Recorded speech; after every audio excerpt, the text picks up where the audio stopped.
Hello, everybody out in the social media world.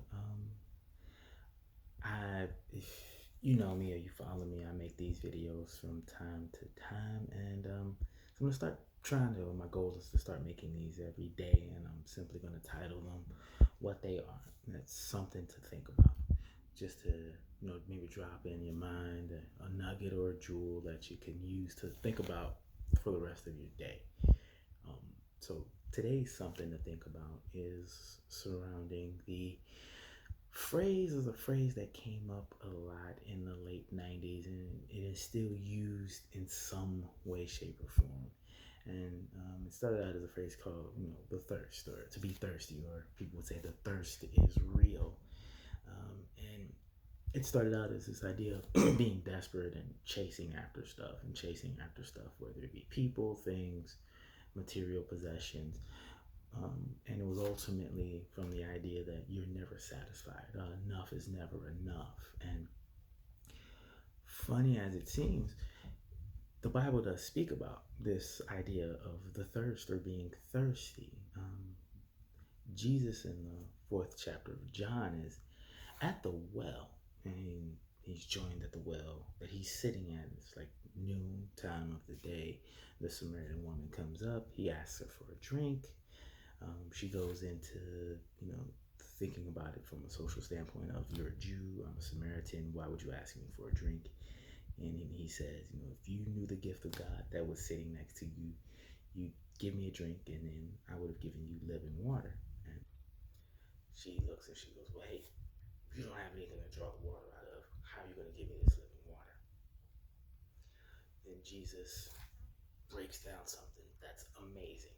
He says, anyone who drinks from this well will be thirsty again.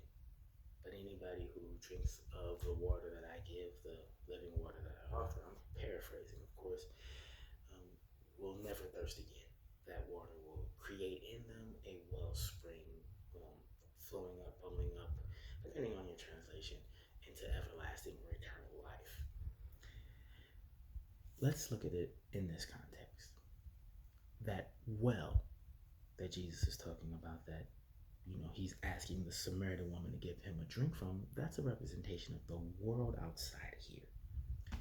And that you can drink from that well, but you will always be thirsty. You will thirst again. The thirst will always be real for you. This thirst that Jesus is talking about, like any other thirst, is it's a need to be satisfied. But for us, it's a need of satisfaction from life, peace, happiness, deep satisfaction. The world out there is only a temporary fix for that need. Money will never fully satisfy you. Sleeping with as many people as you can will never satisfy you. The material possessions will never satisfy you. It will never be enough. The thirst will always be real. What Jesus is offering, this living water, is a representation of what he's always been offering, and that's a deep, real connection with God. That's in here.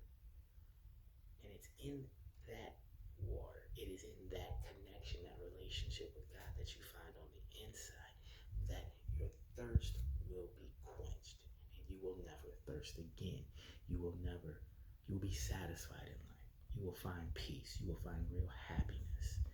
Um, he talks about this in other places. Remember, he says, but peace I give to you, not as the world gives it, but as I give it.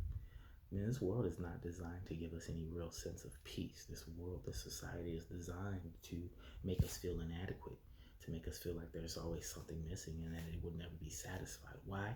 So then they can tell you if you feel inadequate, buy that new car, you'll feel better. If you feel unloved, buy a new suit.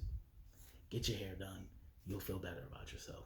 If you feel like nobody likes you, wait until you post your vacation pictures on Facebook and everyone's gonna click like and they're gonna be sick to their stomach because you're out there doing things they wish they could do. But none of that stuff ever really fully satisfies us, and it's never enough. So we need more and more and more and more. And then when all is said and done, we're still feeling like something's missing because we can't find that last lasting happiness. That lasting happiness, that thirst, that need for that lasting satisfaction can only be quenched through a real internal spiritual relationship with God. That's the thirst. And until we realize that it's not the thirst that's the problem, it's the source that we're going to try to satisfy the thirst, that's the problem. Now, don't take into don't dig into this meaning and thinking that I'm trying to tell you you don't need a job, you don't need to go make money. Jesus says, when the Pharisees try to trap him and say, is it are Jews supposed to pay taxes? And Jesus says, what? Render unto Caesar what is Caesar's, render unto God what is God's. That has always been used as an understanding that Jesus is talking about our relationship with society.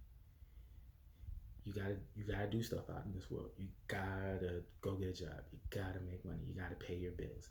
Every month I gotta render unto my landlord the rent. Every month I gotta render unto the electric company their bill money. I got to get up and go render 8 hours a day at my job in order to make money to take care of my family. But I must always understand that I must give God what's God's. And I'm God. So I'm God's. So that means I must always give God myself. It also says, Jesus always talks about you can't serve two masters. So understand, God is your ultimate master. You're not going to serve God in the world. You're going to serve God. But God knows that there are things out here in society we got to do. We got to get jobs. We got to hold 9 to 5s or start a business or whatever it is you do to make your money. But the ultimate point is that stuff will never fully satisfy you without that relationship with God, without that spirituality, without that connection on the inside. You will never be fully satisfied. So you will always seek more. And we think of that in the sense of, okay, well, that just means I'm ambitious. There's a difference between wanting success and trying to find happiness through material. You're not going to find happiness through material. You're not going to find deep satisfaction through material. You're only going to find it in God.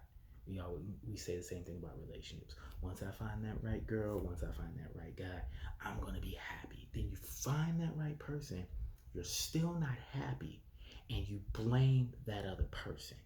And then you end up being unfaithful to that other person or leaving that other person. Then you find somebody else you think is going to make you happy.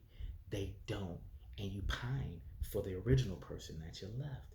So you're never finding satisfaction because you don't have the connection in here. Those people, those things will only satisfy you for a moment, and then the thirst will return stronger than it was before.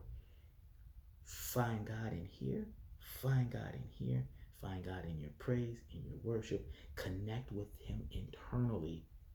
The thirst will get quenched, and you can truly enjoy life. And not only just enjoy life, but find satisfaction in it. Remember, so I leave you with this. Paul talks about this heavily when he says, and I want to paraphrase him, I know what it feels like to be abased, to be abound, to be rich, to be poor, to be in jail, to be free. I can do all things through Christ, which strengthens me. It's the idea that because of my relationship with Christ, and not only my relationship with Christ, my relationship to God through Christ, I can find peace, satisfaction, and contentment in any situation that I'm in. The situation doesn't define me or set my level of happiness. That is set